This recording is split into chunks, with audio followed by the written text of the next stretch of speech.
Queridos, vamos abrir a palavra de Deus em Romanos capítulo 12 e vamos fazer a leitura do verso 3 até o verso 8, em continuação ao culto que nós estamos prestando ao nosso Deus.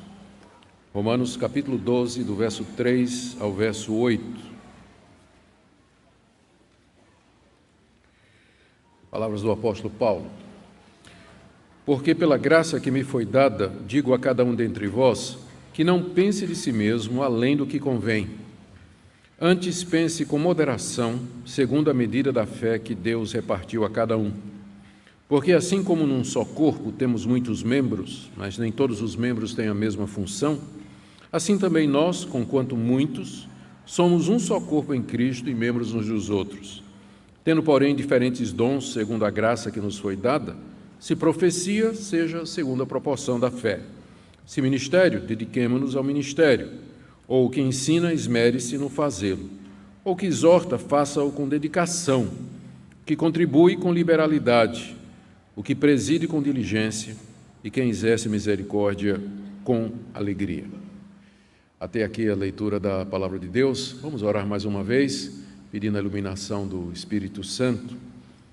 Ó Deus, envia Teu Espírito para que ilumine os nossos corações, a nossa mente, para que possamos ver as maravilhas da Tua lei. Que Tua palavra, Senhor, não somente instrua o nosso entendimento, mas também mova o nosso coração e nos disponha a Te obedecer e fazer o que aqui Tu nos recomendas. Tu conheces o coração de cada pessoa que está aqui nessa noite. Tu conheces os que precisam de encorajamento, ajuda, direção, também aqueles que precisam de correção. Nós pedimos que Teu Espírito administre a Tua palavra a cada um de acordo com a necessidade. É o que nós Te pedimos em nome de Jesus. Amém. Queridos, na mensagem anterior, Romanos capítulo 12, de 1 a 2, nós vimos 3 exortações que o apóstolo Paulo fez à igreja de Roma, com base nas misericórdias de Deus que ele havia exposto nos capítulos de 1 a 11. Nós lembramos aos irmãos que o livro de Romanos tem 2 grandes partes. A primeira vai até o capítulo 11, onde Paulo faz mais uma exposição doutrinária, teológica, de temas centrais do Evangelho. Em seguida, do capítulo 12 a 16, ele fala das aplicações ou das consequências práticas daquilo que ele expôs nos capítulos de 1 a 11, que pode ser resumido naquilo que ele chama das misericórdias de Deus. Então, com base nas misericórdias de Deus apresentadas nos capítulos de 1 a 11, Paulo orienta a igreja, primeiro, a se oferecer a Deus como sacrifício vivo, que é o culto racional. Segundo, para a igreja não se conformar com esse mundo. E terceiro, que ela se transforme pela renovação da sua mente. E feito isso, então, ele diz no final do verso 2, os cristãos experimentariam a boa, perfeita e agradável vontade de Deus. Isso foi o que nós vimos no domingo passado. Agora aqui, nessa passagem que eu li, do verso 3 até o verso 8, Paulo aplica o significado da vontade de Deus para o cristão quanto ao papel dele no corpo de Cristo. Ou, podemos dizer, o que é que eu vou fazer, ou qual a minha vocação, ou qual é a vontade de Deus para mim, não somente na igreja, mas também na vida.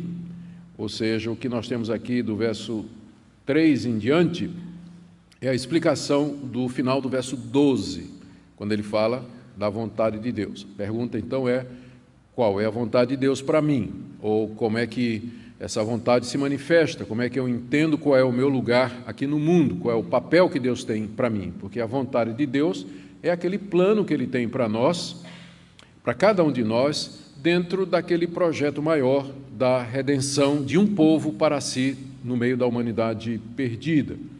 E essa vontade de Deus para nós inclui principalmente o papel que nós desempenhamos no corpo de Cristo, que é a nossa igreja, a igreja local. E aqui nós vamos ver que Paulo faz uma relação entre a vontade de Deus para mim e os dons espirituais que Deus nos deu. Ou seja, é através das habilidades, através das capacidades, através das facilidades que eu tenho para fazer determinadas coisas mais do que outras, que eu vou descobrir qual é a boa, perfeita e agradável vontade de Deus para mim aqui nesse mundo. E esses dons espirituais, porque esse é o nome que Paulo dá a isso aí, eles foram dados por Deus de maneira soberana e graciosa, conforme a sua vontade, para que nós possamos servi-lo aqui nesse mundo. E, portanto, como consequência, ao pensarmos de nós ou tentarmos avaliar e entender o nosso papel nesse mundo, a gente não deve pensar além daquilo que essas habilidades permitem. O pensamento de Paulo aqui não é fácil de seguir, não. Eu vou tentar simplificar aqui o máximo, porque o nosso teólogo, pastor, apóstolo inspirado é uma mente brilhante que consegue compactar num versículo coisas que levam muito tempo para a gente descompactar, não é? Então vamos tentar ver o que é que ele nos diz aqui. Mas esse é o ponto central da passagem, Paulo quer que nós nos avaliemos e nós entendamos o nosso papel aqui nesse mundo a partir das habilidades, dons que Deus nos deu. E aqui ele desenvolve esse ponto em 3 tópicos que eu quero ver com vocês. O primeiro deles, no primeiro, Paulo orienta os cristãos de Roma a pensar de si mesmos sobre a maneira como eles deveriam pensar de si mesmos. Está aí no verso 3, quando ele diz: eu digo, pela graça que me foi dada, que vocês não pensem de vocês mesmos além do que convém. Então, a primeira orientação de Paulo é: como é que eu devo me avaliar? Qual o critério que eu vou usar para me ver? O segundo ponto, ele usa uma analogia com o corpo humano, para que lembrar-nos de que, embora nós tenhamos diferentes funções, nós todos estamos unidos no mesmo corpo. E, por último, ele encoraja a igreja a exercer os diferentes dons que nós recebemos aqui nesse mundo para o benefício da igreja e do reino de Deus. Vamos tentar entender cada um desses pontos à medida que nós faremos a exposição do texto. E vamos começar com a própria declaração dele aqui no verso 3, quando ele diz: pela graça que me foi dada, eu digo a cada um dentre vós. Paulo não era o pastor que fundou, Paulo não era pastor da igreja de Roma e ele também não fundou aquele trabalho ali. Mas ele se sente com autoridade para ensinar à igreja o que a igreja deveria fazer. E a base dessa autoridade é isso que ele chama aqui da graça que lhe foi dada. A graça aqui não é a graça salvadora, mas é o chamado de Deus para que ele fosse apóstolo de Jesus Cristo. Isso fica muito claro no início da carta, capítulo 1, verso 5, quando ele diz que pela graça de Deus ele foi constituído apóstolo entre os gentios. E com isso Paulo já dá um bom exemplo do que ele vai dizer aqui. Paulo sabe o lugar dele na vida, ele é um apóstolo de Jesus Cristo. E ele sabe que foi pela graça de Deus que ele é o que é. Por isso, então, que ele vai agora poder, com autoridade, dizer para os crentes: ninguém pense de si mesmo mais do que convém, mas de acordo com a graça que Deus ministrou a cada um de vocês. Então, é com essa autoridade de apóstolo de Jesus Cristo, função que ele recebeu pela graça, que ele então dirige estas palavras aos crentes de Roma e também para toda a cristandade, através dessa carta inspirada. Primeiro ponto, então: como os cristãos de Roma deveriam pensar de si mesmos e, por extensão, como nós devíamos pensar a respeito de si mesmos. Paulo se dirige de maneira particular a cada um. Pela graça que me foi dada, verso 3, digo a cada um dentre vós. Ele particulariza, ele não quer que o que ele vai dizer seja tomado assim de maneira geral.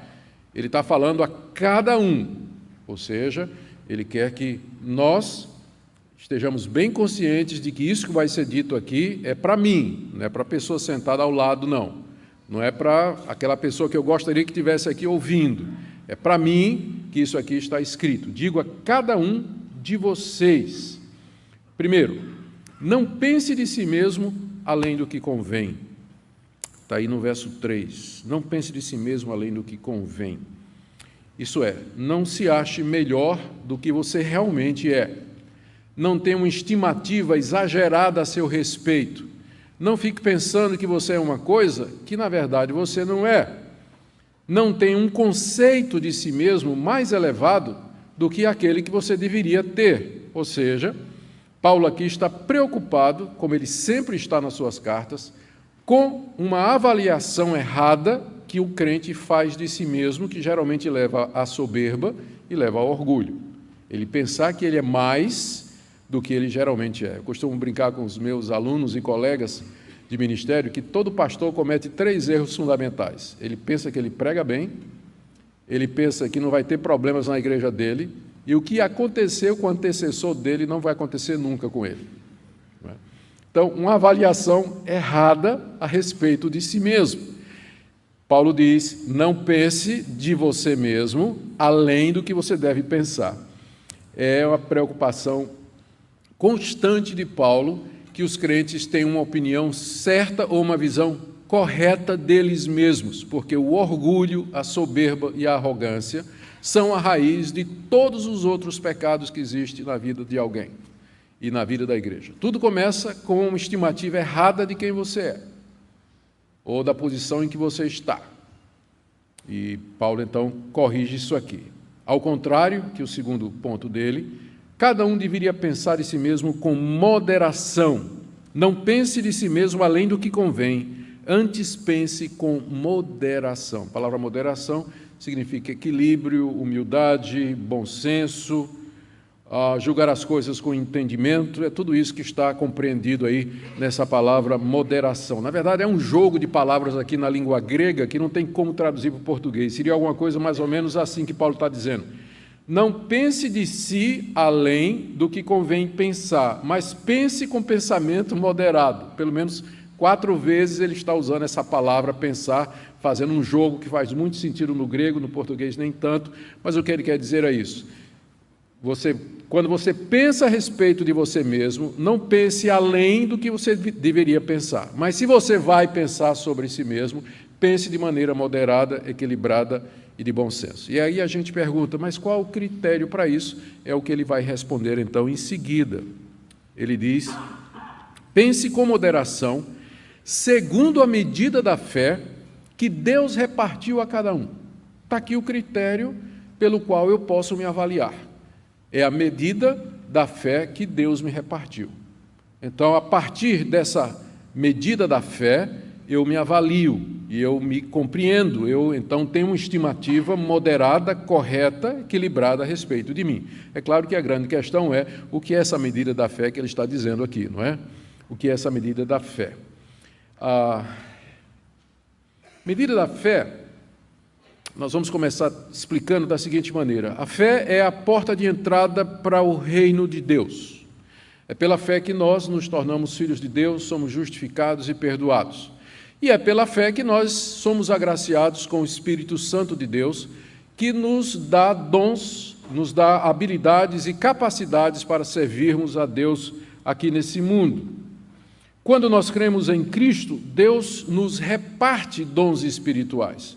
Toda pessoa que se converte, quando ela se converte, ela sai das trevas para a luz, ela além de receber os benefícios da justificação, adoção de filhos, perdão de pecados, ainda é agraciada por Deus com dons espirituais para o serviço, pacote completo. Deus, de fato, é misericordioso. Na conversão, você só não ganha somente perdão de pecados, mas você ganha muito mais. Você é feito membro do corpo de Cristo e, como membro de um corpo, você tem uma função, você tem habilidades, você tem capacidades para poder servir a Deus e expandir o reino dele aqui nesse mundo. Deus faz isso em medidas diferentes para cada um de nós. Então, alguns recebem determinados dons, outros recebem outros dons, uns recebem habilidades num determinado grau, outros recebem aquela mesma habilidade num grau superior, mas todos recebem alguma capacidade para servir a Deus aqui nesse mundo. E essas capacidades são distintas, tanto em intensidade quanto de gênero, ou seja, um tem um dom, outro tem outro, e os que têm o mesmo dom nem sempre têm na mesma proporção. Então, a medida da fé aqui não é o tamanho da sua fé em Jesus Cristo, mas é simplesmente o conjunto de dons espirituais que Deus repartiu a cada um de nós de acordo com a medida que Ele quis. É isso que significa essa expressão que ele usa aqui, a medida da fé. Como nós já dissemos, não é? O dom é essa habilidade, essa capacidade que Deus concede para que nós possamos contribuir para o reino dele aqui nesse mundo, e Deus dá a todos esses dons, mas em medida diferente, capacidade diferente, intensidade diferente, e há muitas variações nisso. Então, agora vamos tentar fechar o que é que Paulo está dizendo aqui. Quando ele diz que eu tenho que pensar de mim mesmo com moderação, de acordo com a medida da fé que Deus me repartiu, significa que eu devo pensar de mim consciente das habilidades que Deus me deu e das que Ele não me deu. Das que Ele não me deu. Porque o ruim quando o crente não tem essa avaliação do que é que ele é, do que é que ele é capaz, o que é que ele recebeu da parte de Deus, o ferramental que ele recebeu para servir a Deus, é que ele às vezes se aventura a fazer coisas para a qual ele não tem habilidade. Ele não foi chamado para aquilo, ele não tem condição de fazer aquilo. Tem boa vontade.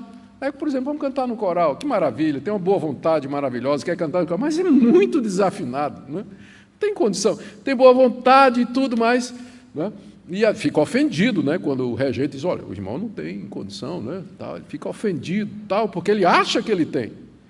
Então ele está pensando de si além do que convém, não está sendo realista, ele não está vendo a capacidade dele e os limites dele. Então, quando Paulo diz, pensa com moderação de acordo com a medida da fé que Deus repartiu, medida da fé sendo o conjunto de dons espirituais, porque pela fé que nós os recebemos, então ele está dizendo, faça uma avaliação, pense de si realisticamente, de acordo com a capacidade e habilidade que Deus deu para você servir. Isso significa também, se eu disse aqui que fazendo isso nós vamos evitar entrar em determinadas áreas para as quais nós não estamos capacitados.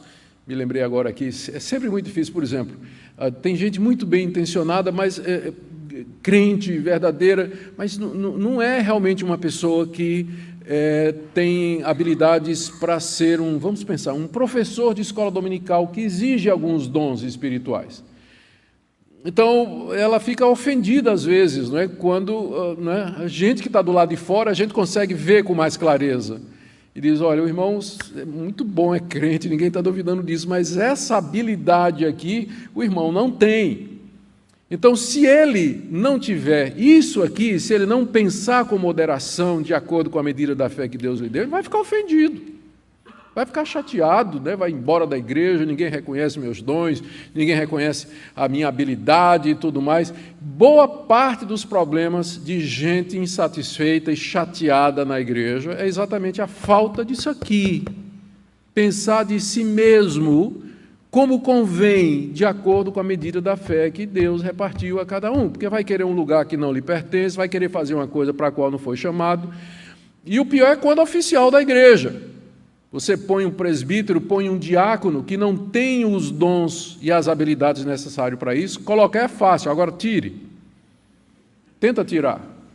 Aí é complicado, né? Aí é muito complicado. Então, a igreja precisa ter discernimento de que nós temos diferentes dons. Não é que um é melhor do que outro. Nós temos diferentes dons e diferentes chamadas, e cada um deveria pensar de si mesmo de acordo com as habilidades e as capacidades e o chamado que Deus fez. E a consciência disso, sim, eu estava dizendo, isso não significa... Agora, o outro lado é o que eu chamo de orgulho invertido.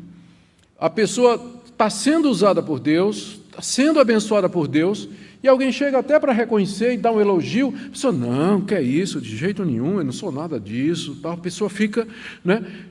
Eu sei que isso pode parecer às vezes humildade, mas às vezes você está entristecendo o Espírito Santo, que lhe habilitou e lhe capacitou, quando você deixa de receber com alegria e gratidão o reconhecimento da igreja. A igreja chega e diz, olha, de fato, Deus lhe deu esse dom, Deus lhe deu essa habilidade, que bênção, não é? Você é uma bênção, em vez de dizer, não, de que forma nenhuma, não é nada disso, tal, diga assim, glória a Deus, que bênção, eu estou muito feliz que Deus está me usando, amém. Então, o erro é tanto para cima quanto para baixo. Você pensar de si mesmo corretamente não significa negar o que Deus tem feito na sua vida.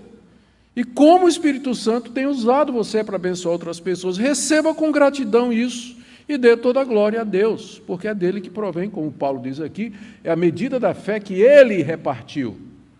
Então toda a glória é dele, porque se alguma coisa você se sobressai, se alguma coisa você faz bem, então isso é somente porque Deus repartiu a você essa habilidade soberanamente. Não há motivo para orgulho, não há motivo para pensar de si mais do que convém, porque você vê o tempo todo Paulo está dizendo, isso vem de Deus, isso vem de Deus. Então a consciência disso, a consciência da fé e da medida da fé que Deus repartiu, faz com que o crente não seja vaidoso, amostrado, arrogante, que ele pensa que ele é mais do que realmente é. Ele tem consciência de que ele não é o único que tem dons espirituais. Hoje pela manhã eu tive uma experiência que eu não tive há muitos anos. Consegui sentar numa igreja para assistir um culto sem estar pregando. Então, estava sentado com minha esposa e fui ministrado de manhã aqui, depois fui para a classe de catecúmenos ouvir o professor e fui ministrado lá também. Como aquilo fez bem para o meu ego, para me botar no meu devido lugar, não é? Chegar e dizer, puxa, eu posso ser ministrado por outras pessoas, que fazia muito tempo que eu não tinha um domingo em que eu podia sentar para participar do culto com minha mulher, com outra pessoa pregando. Então, foi muito bom para mim. Eu digo, mas veio na hora, porque é exatamente o que esse texto está dizendo. Augustus, você não é o único que ensina. Você não é o único que prega. Tem outros dons. Tem outras pessoas que Deus usa. E que Deus quer usar para abençoar a sua vida. Então, quando a gente tem essa visão, então isso ajuda a gente a ficar no nosso devido lugar. É assim que a mente renovada pensa. Veja aqui no verso 2, Paulo tinha dito, não vos conformeis com esse século, mas transformai-vos pela renovação da vossa mente. Então, guarde a palavra mente. Ele disse, transformem-se pela renovação da mente. E aí no verso 3 ele disse, pense. Primeiro ele diz, não pense, depois ele diz, pense. Então ele está, isso aqui, o verso 3 está ligado ao verso 2, por essa questão da mente, não é? Uma mente renovada é uma mente que pensa de si mesmo de acordo com a medida da fé que Deus lhe deu. Ou seja, ela tem essa visão correta daquilo que ela é e do papel que ela exerce aqui nesse mundo. Para ilustrar isso aí, vamos agora para o nosso segundo ponto. Paulo emprega uma das suas analogias prediletas, que ele usa em outras cartas várias vezes, que é a analogia do corpo humano, versos de 4 a 5. Ele diz, porque assim, o porquê aqui mostra que ele ainda está explicando, né? O verso anterior, porque assim como num só corpo temos muitos membros, mas nem todos os membros têm a mesma função, assim também nós, conquanto muitos, somos um só corpo em Cristo e membros uns dos outros. Aqui Paulo embasa a sua orientação usando essa analogia, essa comparação da igreja com o corpo humano e de nós, crentes individualmente, como membros daquele corpo. Ele usa aqui para demonstrar aos seus leitores aquilo que ele via que eles deveriam pensar de si mesmos como um dos muitos membros do corpo de Cristo. Agora, em que sentido os cristãos individualmente e como parte da igreja são semelhantes a um corpo humano? Em que é que pega a analogia? Qual é o ponto da analogia? Primeiro, que o corpo humano é uma unidade. Nós somos uma unidade. Contudo, há muitos membros nessa unidade, é o que Paulo diz no verso 4. Num só corpo temos muitos membros. E, de fato, olho, nariz, ouvido, mão, perna, sobrancelha, pestana. Nem todos os membros têm a mesma função. Há uma variedade entre eles. Ainda verso 4, nem todos os membros têm a mesma função, né? Estou repetindo Paulo. Os olhos mostram o mundo lá fora, nariz nos comunica os odores e o gosto, os ouvidos nos transmitem os sons, as mãos pegam e tocam nas coisas, as pernas nos levam para os lugares. São muitos membros do nosso corpo e nem todos têm a mesma função. Contudo, eles formam um corpo só. Semelhantemente, aqui vem o ponto da analogia, nós cristãos somos muitos. Quando Paulo escreveu isso aqui, o cristianismo já havia se espalhado bastante pelo Império Romano e chegado na capital. A igreja de Roma era uma igreja aparentemente numerosa. Hoje nós somos cerca de 2 bilhões no mundo, 2000 anos passados da Carta de Romanos. Contudo, somos um só corpo em Cristo. Apesar de nós sermos muitos, nós estamos unidos como se fôssemos um único corpo, mesmo morando em diferentes locais. Estamos unidos a Cristo pela fé e, consequentemente, somos membros uns dos outros, como Paulo diz no verso 5. Também nós, conquanto muitos, somos um só corpo em Cristo e membros uns dos outros. Isso significa que nós estamos unidos uns aos outros, não somente a Cristo, mas uns aos outros, que nós precisamos uns dos outros e que nós ministramos aos outros e somos ministrados por eles também. E, por fim, exercemos diferentes funções no verso 6. Olha o que ele diz. Tendo, porém, o porém aqui contrasta com o fato de que ele diz no verso 5 que nós somos um corpo. Somos um corpo, mas temos, porém, diferentes dons, segundo a graça que nos foi dada. Se profecia, seja segundo a proporção da fé. Se ministério, dediquemo-nos ao ministério. O que ensina, esmere-se no fazê-lo. O que exorta, faça com dedicação. Que contribui com liberalidade. Que preside com diligência. Quem exerce misericórdia com alegria. Aqui, então, você vê que essas funções aqui que Paulo descreve, elas estão ligadas aos dons espirituais, e Paulo fala como se cada um de nós tivesse esses dons, ou algum desses dons, não é? Eles são diferentes e nos foram dados pela graça de Deus. A pergunta, então, é: qual é o ponto de Paulo com essa analogia? A melhor maneira de evitarmos um conceito elevado de nós mesmos é lembrar que nós somos apenas um de entre muitos, unidos, contudo, variados, que não somos melhores do que os outros, apenas diferentes, porque Deus repartiu de maneira diferente a cada um de nós essas habilidades. Como tal, nós temos uma contribuição a dar junto com outros e podemos também receber a ministração deles, e assim que a mente renovada funciona.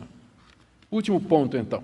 Primeiro ponto foi, Paulo diz de que maneira a gente tem que pensar, que foi o verso 3. Segundo ponto foi a analogia do corpo, para que nós pudéssemos entender melhor, visualizar melhor. Nós somos membros do mesmo corpo e temos diferentes funções.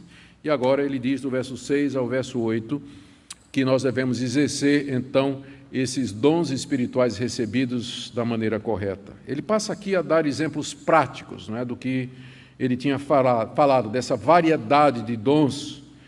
E aqui ele traz uma lista com 7 dons espirituais e como eles devem ser exercidos na igreja.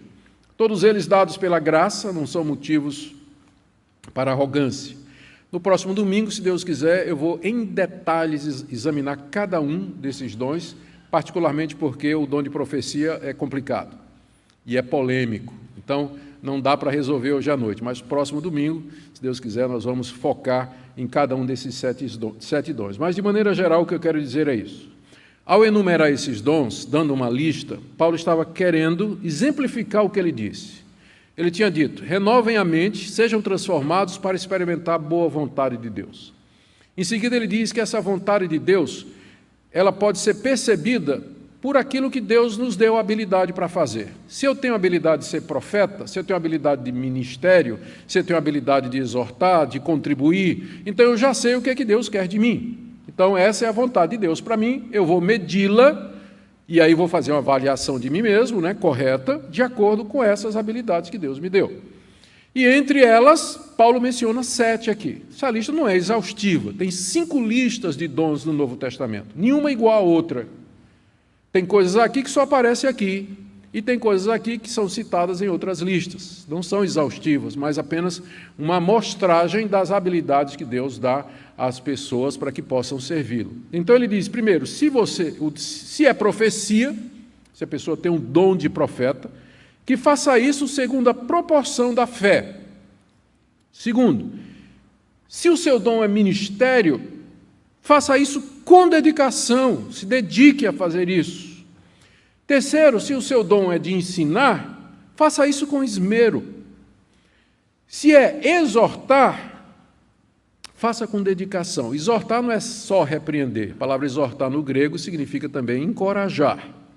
Então, se é exortar, encorajar as pessoas, repreender encorajando, encorajar repreendendo, faça isso com dedicação. Se é contribuir, faça isso com liberalidade. Abra o bolso, abra seu talão de cheque. A gente sabe que o bolso é o órgão mais sensível do corpo humano, né? Uma vez que o bolso foi convertido, tudo mais foi convertido também. Então, se você contribui, faça isso com liberalidade. Se você preside, faça isso com diligência. Se você exerce misericórdia, com alegria. Agora, é claro que muita coisa do que Paulo está dizendo aqui é uma obrigação de todos. Por exemplo, exercer misericórdia é para todos. Todos os cristãos têm que exercer misericórdia. Eles têm que ser misericordiosos uns com os outros. Ou contribuir, todos os crentes devem contribuir para o reino de Deus. Ou ministério, que significa servir. Todos os crentes têm que ter uma atitude de serviço para ajudar os outros. Mas o dom espiritual é a habilidade que Deus lhe dá de fazer isso que todo mundo faz melhor, mais intensamente e com mais eficiência. Todo crente tem o papel de contribuir, mas a alguns Deus deu a habilidade de contribuir muito e da maneira correta. Todos devem exercer misericórdia, mas a alguns Deus deu essa capacidade de demonstrar compaixão e ajudar as pessoas necessitadas acima do nível dos outros. É isso que é um dom espiritual. Então, Paulo está destacando aqui essas habilidades. Ao fazer isso, ao exercer os dons espirituais, cada um o seu ou os seus, da maneira correta, os crentes experimentariam a boa, perfeita e agradável vontade de Deus para eles. Eles viveriam para servir os outros e não a si mesmos. Eles reconheceriam que Deus lhes deu o ministério e que deveriam exercê-lo da melhor maneira possível. E aí diminui o risco de você ser arrogante e de você fazer comparações e pensar de você mais do que você convém. É assim que pensa uma mente que foi renovada. O que é que nós podemos aprender aqui? Eu tirei 5 lições, rapidamente. A primeira delas, fica claro, então, que Deus tem uma vontade para cada um dos seus filhos em particular. Então, você faz bem em buscar essa vontade. Deus, qual é a tua vontade para mim aqui nesse mundo? O que é que o Senhor quer de mim? Qual é o meu lugar no corpo de Cristo? Qual é o meu lugar no mundo? Por que o Senhor me chamou? Por que o Senhor me iluminou? Por que o Senhor me fez parte do corpo de Cristo? Eu estou no corpo de Cristo. Que membro sou eu? Sou um dedo, uma unha, uma mão, um olho? O que é que eu sou? Qual a minha parte? Qual é a minha função? Porque está claro aqui que é dessa maneira que nós vamos experimentar no mundo a boa, perfeita e agradável vontade de Deus, à medida que nós descobrimos essas habilidades e capacidades que Deus nos deu e as exercemos aqui nesse mundo para a sua glória. Segunda lição, está claro que a vontade de Deus para mim está relacionada com os dons que Ele, na sua graça, nos deu. Ou seja, não existe isso de que Deus salvou você, não tem o dom de ser crente sentado no banco da igreja ouvindo sermão todo domingo só. São 5 listas de Novo Testamento e em nenhuma das listas aparece o dom de esquentar banco. Não conheço esse dom, não. Esse está ausente, não é? Do Novo Testamento.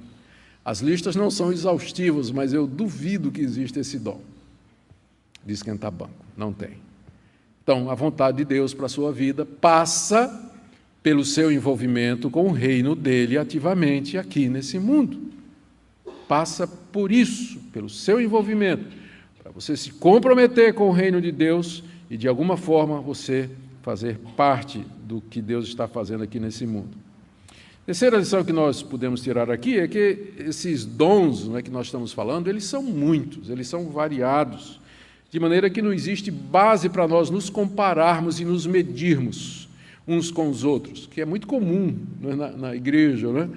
O pessoal fica se medindo, fica se comparando, e aí uns se acham mais, outros se acham menos, uns se sentem amuados, outros se sentem glorificados. O ponto é que está errado fazer isso, porque o modelo ou a referencial para nós não é o outro, mas a medida da fé que Deus repartiu a cada um para a glória de Cristo. Quarta lição aqui é que essa variedade de dons, ela está enraizada em nossa união com Cristo e, como consequência, na nossa união com os demais irmãos que também estão ligados ao Senhor Jesus Cristo. Tudo isso provém dele, que na cruz e na ressurreição deu à sua igreja dons para edificação.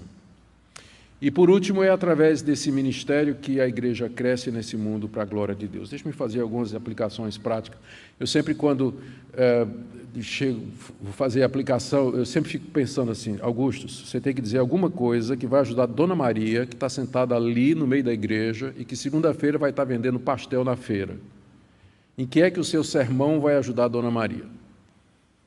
Então, a gente tem que ser prático, não é? Senão não adianta discutir teologia.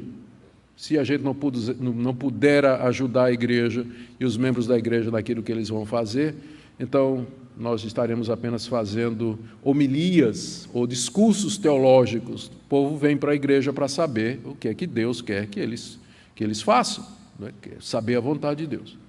Então, deixe-me tentar aqui, primeiro falando para aquelas pessoas, eu tenho que começar desconstruindo alguma coisa. Primeiro, aquelas pessoas que acham que os dons espirituais cessaram com o período apostólico e depois que a Bíblia foi completada. Tem muitos de nós no campo reformado que se orgulham de ser cessacionistas. E às vezes esse termo não é bem explicado, e aí dá a impressão de que ele quer dizer que todos os dons cessaram. Não, não é isso que quer dizer. Não é isso que quer dizer. Infelizmente, em reação aos extremos pentecostais, os reformados vão para o outro lado e negligenciam os dons espirituais. Isso é uma reação errada nossa, por causa dos abusos que são feitos com dons espirituais em determinados quartéis do mundo evangélico. Os reformados vão para o outro lado e praticamente reduz os dons espirituais ao ofício de pastor. É chamado de clericalismo. Pastor tem todos os dons. Ele prega, batiza, casa, faz tudo, não é? E aí a função dos membros é simplesmente sentar e ouvir. Tem duas figuras que ilustram meio o que eu estou dizendo. Essa visão que eu acabei de falar que é errada é da igreja como um ônibus, onde o pastor é o motorista e o tesoureiro é o cobrador. Então você paga, entra, fica sentado e o pastor está guiando o ônibus, não é? A outra visão é da igreja como um barco a remo, onde cada membro tem um remo na mão e o pastor está simplesmente dizendo: para a esquerda agora, para a direita agora, mais força, né? Mas todo mundo está com a mão no remo. Essa é a visão correta de igreja na Bíblia. E às vezes o que acontece? Por conta dos extremos, a igreja reformada vai e concentra tudo na mão de quem é oficial. E os membros da igreja acham que a função deles é ir para a igreja, escutar sermão, pagar o dízimo e pronto, ir embora para casa. Não. Essa não é a visão correta de igreja. A visão correta de igreja é aquela que está aqui, que você experimenta a boa, agradável vontade de Deus, exercendo os dons que Deus lhe deu. Não há nada na Bíblia que diga que Deus deixaria de conceder dons espirituais ao seu povo para a edificação da sua igreja depois do período apostólico. O que cessou, isso aqui tem que ficar claro, o que cessou foi o período revelacional. Não há novas revelações, a revelação está completa, ela está completa na Bíblia. Então, todos os dons que eram canais de revelação cessaram com o fechamento da Bíblia. Mas nem todos os dons eram canal de revelação. Desses que estão aqui, por exemplo, discutindo a parte da polêmica em torno do dom de profecia, que nós vamos ver no próximo domingo, todos os demais, nenhum deles tem a ver com nova revelação. Então Deus, né, vamos deixar a profecia de lado, mas exortar, liderar, exercer misericórdia, servir, Deus continua dando esses dons à sua igreja. E a pergunta é: onde é que eles estão aqui na nossa igreja? Onde estão esses dons? Por que às vezes parece que a gente não vê esses dons? O que é que está acontecendo?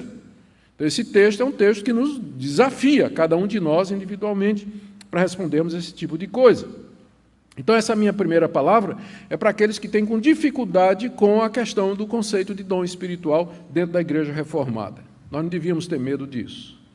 Segundo, eu quero agora falar aqueles que têm sido usados por Deus e que têm recebido reconhecimento dos irmãos. Graças a Deus por isso. Graças a Deus pela sua vida, pelo seu ministério, pela coisa boa que você faz, qualquer que seja o dom. Mas lembre que isso sempre é pela graça de Deus. É pela misericórdia de Deus, por isso não pense de si mesmo mais do que convém. Se Deus usou a queixada de um jumento, quanto mais o jumento inteiro. Então, é o Deus que usa a queixada de burro. Então, não fique pensando que você é alguma coisa porque Deus está usando você. Não pense, porque é tudo pela graça e pela misericórdia de Deus. Minha terceira palavra é para aqueles que estão aqui e acham que não tem dom nenhum e ainda não descobriram o seu lugar no corpo de Cristo. Bom, eu queria dizer, primeiro, que essa lista que você tem aqui, ela é consequência do verso 1. Do verso 1. Paulo está escrevendo, né, em sequência. Então, desde o verso 1, ele já vinha dizendo. Ele disse uma série de coisas para terminar com essa lista. Ele primeiro disse, ofereça-se como sacrifício vivo. Em seguida ele disse, não se amolde ao mundo. Depois ele disse, se transforme pela renovação da mente. E aí ele diz, assim você vai experimentar a vontade de Deus. E finalmente essa vontade se conhece pelos dons espirituais. Ou seja, se você quer entender onde você se encaixa aqui nessa lista, ou em outros dons que não estão nessa lista, você tem que começar no verso 1, fazendo o que Paulo diz. Você tem que não se conformar com esse mundo, você tem que ser transformado pela renovação da vossa mente, e assim, em sintonia com Deus, você ouvir a voz do Espírito Santo, o chamado de Deus e a capacitação de Deus para a sua vida. Em quarto lugar, aos que acham que, eu já falei isso, mas vou repetir, os que acham que seu dom é somente escutar sermão ou domingo, e às vezes pela internet. Que beleza a internet, não é? Bênção. O desigrejado ama a internet, sem qualquer compromisso com a igreja, corpo de Cristo. Eu quero dizer que não existe membros desconectados do corpo. Cristãos precisam viver em comunidade.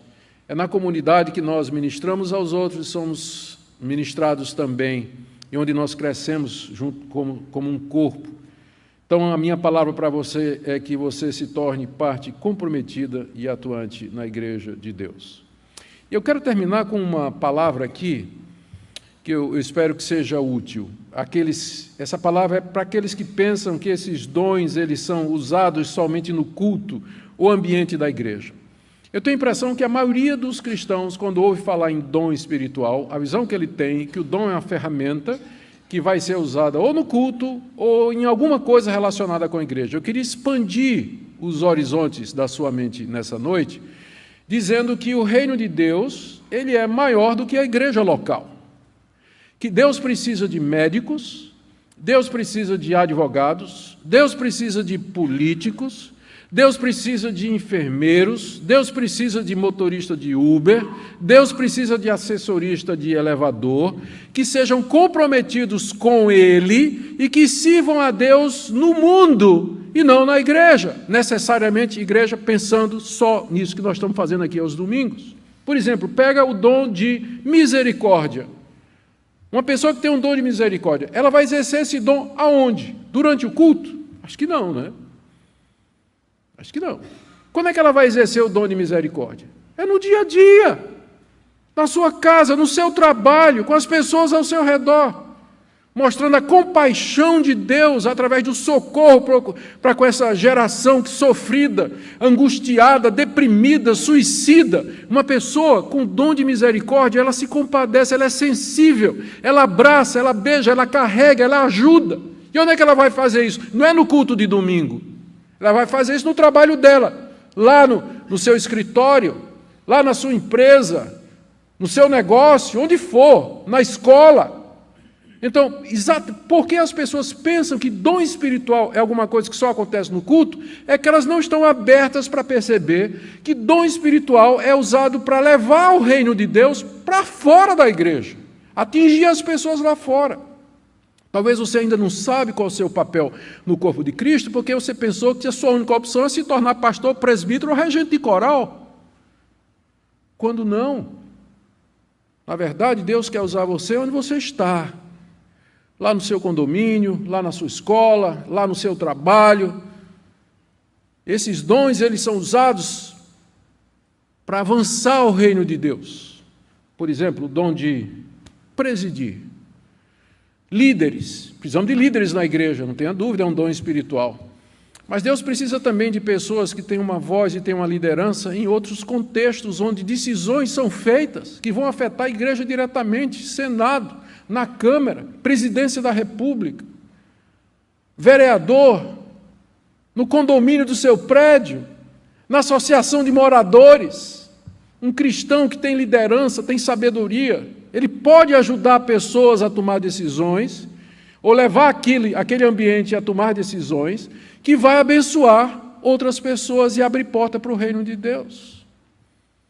Então, há lugar, porque às vezes a gente fica pensando assim, puxa, eu não vou pregar, já me passou esse pensamento, antes de eu ter essa perspectiva, né, dizendo assim, puxa, eu vou pregar na igreja sobre dons espirituais, aí de repente vai ter uma fila de gente dizendo, pastor, então, eu tenho o dom de ensinar 30 pessoas, onde é que eu vou botar 30 professores na escola dominical? Mas necessariamente você não tem que ser professor na igreja. Que tal você ser professor na escola pública? Pesado, né? Prepara para dentada, pancada, deve ser processado e tudo mais. Mas Deus, será que não precisa de gente com dom de ensinar na escola pública, na universidade, gente crente, comprometida, que ensina bem, que é capaz de transmitir os valores do reino de Deus lá no mundo? Às vezes a gente pensa muito fechado para dentro de nós, quando Deus de fato nos fez, ou nos quer usar para expandir o seu reino. Que Deus, nessa noite, fale ao seu coração. Que você saia daqui com uma decisão, dizendo, Deus, eu quero experimentar a tua boa, perfeita e agradável vontade. E eu sei que isso só é possível se eu pensar de mim como convém, de acordo com a medida da fé que o Senhor me repartiu, de acordo com as habilidades e capacidades, quer seja na igreja, quer seja, ó Deus, onde eu estou inserido. Eu quero ser um servo teu, um embaixador teu, eu quero estar comprometido com o teu reino. Me mostra o caminho, eu quero viver para a tua glória, eu não quero ser um esquenta-banco, eu não quero ser uma pessoa sem compromisso, um membro do corpo que não tem utilidade, eu não quero ser um apêndice. Dizem que é o apêndice, né, que não tem finalidade, descobriram, né, que tem, né? Então você não tem nem desculpa, né? Porque até o apêndice parece que tem finalidade também. Eu não quero ser como o antigo apêndice, Senhor, mas eu quero funcionar, eu quero ser útil de alguma forma no corpo de Cristo. Amém? Oremos. Pai querido, nós te rendemos graças, porque o Senhor a cada um de nós repartiu dons espirituais, conforme a proporção da fé. E nós bendizemos o teu nome, porque nós podemos encontrar o nosso lugar nesse mundo, à medida que nós descobrimos o que o Senhor nos repartiu e de que maneira nós podemos te servir. Nós pedimos que tu fales ao coração do teu povo aqui nessa noite e que nós saiamos dispostos a mudar o mundo, a influenciar o mundo, e lembrar que a igreja é apenas um ponto de encontro para refazer as forças, renovar a mente, para nós te ministrarmos lá fora, onde estão as pessoas que precisam de ajuda, estão perdidas, precisam de misericórdia, de compaixão, de entendimento. Alevanta-nos, ó Deus, como farol no meio dessa geração perversa, perdida e obscurecida de entendimento. É o que nós te pedimos em nome de Jesus. Amém.